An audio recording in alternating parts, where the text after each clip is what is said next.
laisser dans un domaine où tu réussis, où tu prospères, et il va tellement te laisser là pour que tu ignores un autre problème qui se passe de l'autre côté. Voyez-le bien aimé dans le Seigneur.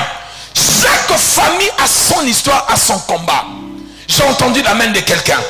Et ne pas connaître l'histoire de sa famille, ça va vous coller, ça va vous suivre toute votre vie. Regardez.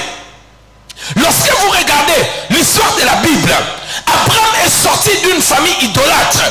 Abraham est sorti d'une famille idolâtre. Josué 24, verset 2. Il est sorti d'une famille idolâtre.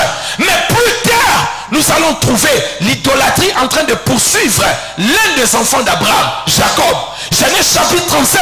Lorsque Jacob est en train de rentrer chez son père, la Bible dit, Dieu lui a dit, ôte les dieux étrangers qui sont parmi toi.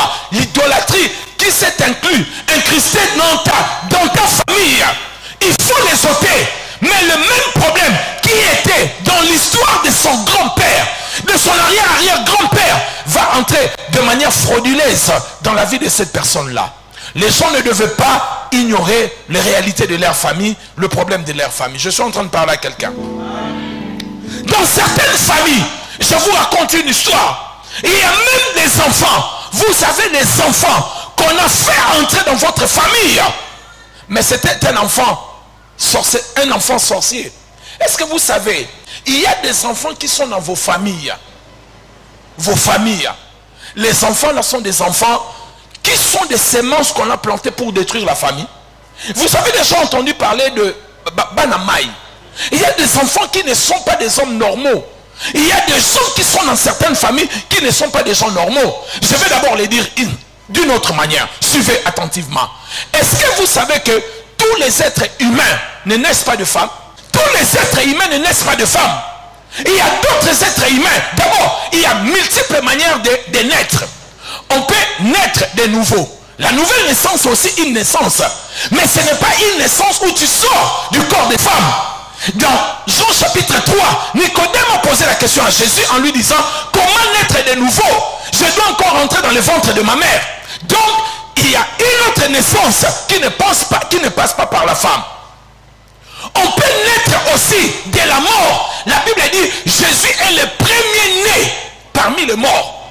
Donc il est né par la mort. Parce que par la mort, lorsqu'on ressuscite, c'est une autre naissance.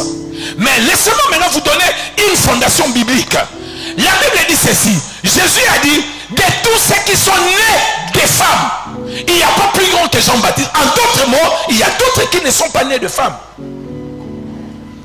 De tous ceux qui sont nés de femmes, il souligne ceux qui sont nés de femmes. Donc en d'autres mots, il y a des gens qui sont dans cette planète qui ne sont pas nés de femmes. Les enfants que vous allez chercher, d'abord, quelqu'un m'a donné son amen.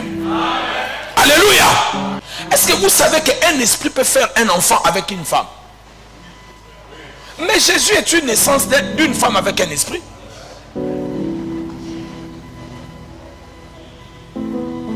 Nakangi, na ozongi la rabino plus tard. Quelqu'un m'a donné son amen bien. Alléluia. Bon, ça je vais vous faire un message seulement pour cela. Amen.